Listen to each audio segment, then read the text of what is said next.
গেলাম দাওয়াতে গেলাম আর কি দাওয়াতে আমাদের ওই যে রতন বাইসা ওই যে মনোজ ব্যাপারীর ছাড়া চিনুন না দাওয়াত দিছে গেলাম একজনকে কইলাম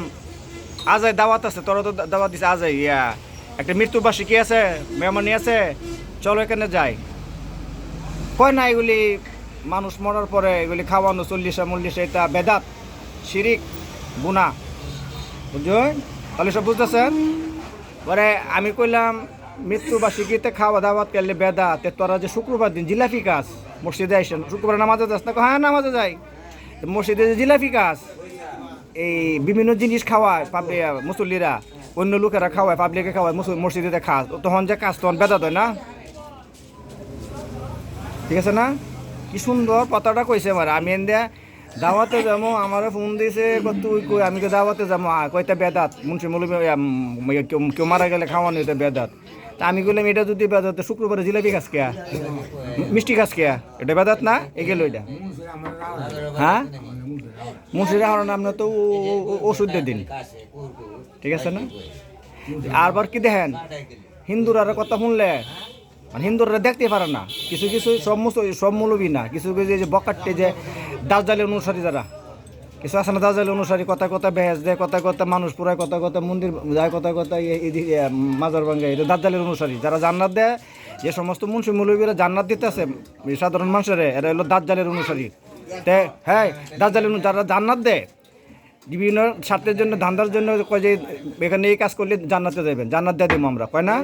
এটা হইলো দাজ্জালের অনুসারী বুঝলেন তা আমি বলি যে হিন্দু রেন্তে এক মৌলবী বলছে হিন্দু রেন্তে কিছু খাওয়া যাবে না যারা হিন্দু এদের ঘরে যাওয়া যাবে না ওদের হাতের কিছু খাওয়া যাবে না তা আমি বললাম এই যে মসজিদের মধ্যে আসছেন এই যে বাতাসা খাইতেছুন জিলাপি খাইতেছুন এই গজা খাইতেছুন এটা তো হিন্দু দোহানের হ্যাঁ এই হিন্দুরা দোহান তো মুসলমানের সব নেই যদি বিভিন্ন মসজিদে যখন মিলাদ পড়ানো হয় খাওয়ানো হয় তখন হিন্দু দোহানতেই নেয় তো সেইটা খাওয়ানো কী হয় তখন তার কাছে ফতোর অভাব না তখন কথা এরা ওই দাজ্জাল বাহিনী যেটি দাজ্জাল মৌলবী যেটি মুন্সি মৌলবী যেটি দান্নাত দেয় এরা কাছে ফতোয়ার অভাব নেই ফতোয়াবাজির অভাব নেই এরা দান্দার লাগিয়া সুবিধার লাগিয়া বিভিন্ন স্বার্থের লাগিয়া বিভিন্ন খায়েশ পূরণের লাগিয়া এরা কাছে ফতোয়ার কোনো অভাব নাই হ্যাঁ অভাব নাই আগে তো মানুষ মুন্সি মৌলবী দেখলে একটা আনন্দ পাইছে একটা ভক্তি শ্রদ্ধা করছে সম্মান দিয়েছে সালাম দিয়েছে মুন্সি মৌলবী দেখলে দাড়ি টুপিগুলো দেখলেই দেখছেন না সম্মান করছে না একটা মুরগি জবা করলো মসজিদে দেখা রয়েছে ইমামটা জবা করে দেবো কিন্তু এই মসজিদে মাদ্রাসায় কী হইতেছে বলৎকার শিশু দর্শন পরকিয়া আবার এমনি মন্দিরে যায়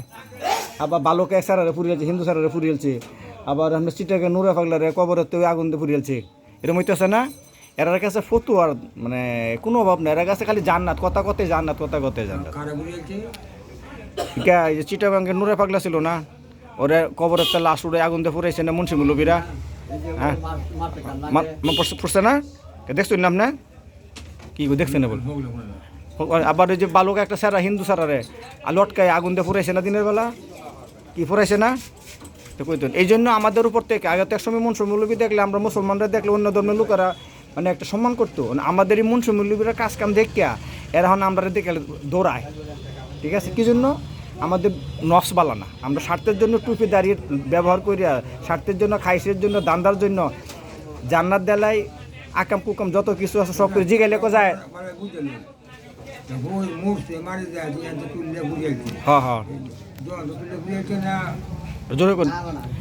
মানে ফকির মারা যাওয়ার পরে 15 দিন না 21 দিন পরে লাশটা উড়াইছে লাশ ফসে নাই নরে পাগলা তা কত হলে লোক যদি কোনো খারাপ কাজ করি পাপ করি তো বেটা জীবিত অবস্থা তাকে দলি না গেলে এখন মারা গেছে এটা বিচারের মালিক আল্লাহ করবো যা কিছু করার ঠিক না আগে তো এখন বেটা মারা গেছে বেটার লাশটা 15 দিন না 21 দিন পরে নুরে পাগলা লাশটা উঠাইছে চিটাগাং কবরেতে উঠাইয়া এই মুন্সি মৌলবী এন নারায় তুই আল্লাহ আকবর কইছে আর এন দেয়া এই আগুন দিছি কেরাসিন মেরাসিন ডাইলে আগুন দিয়ে এটা তো সারা বিশ্ব যারা দেখছে নিন্দা জানাইছে এই মুসলমান এই টুপিগুলো দাঁড়িয়েগুলো পাঞ্জাবিগুলো এরা এই কী করে হ্যাঁ আবার কি যে মাজারে যায় আগুন দিয়ে পুরা মাজার ভাঙে আবার কইতে বন্ড এতে ফির মুর বালানা মসজিদ টুসিদ কে আবার মসজিদ কইছে না এগুলি কয়ে ভাঙছে পাগল ফকির দাড়ি মারি কাটতে কী করছে বাউল গাছ যারা গাইতে বাউলদেরকে অত্যাচার করছে ঠিক না আবার হেন্দে যায় মন্দিরে যায় হ্যাঁ মন্দিরে পূজাও করছে প্রসাদও খাইছে হ্যাঁ আপনারা পূজা আমরা রোজা কইছে না এগুলি আজকের এই অবস্থা যাই হোক আমল হিসাব হবে আমলের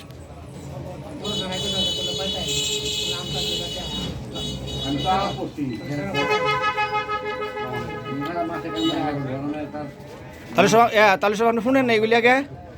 হ্যাঁ এবড়া এগুলি শুনেন না দেখান নাই কি মামাই দিকেন মামা শুনছেন না ওই যে সিটাং যে মানুষটা ফুরাইছে লাস্টটা উড়াইয়া তারপরে হ্যাঁ আছে এরা বাধা দিছে না কারো ফহিরা তো মারামারি হরে না বাউলটা মারামারি হরে এরা ফুটে ফুরে থাকবা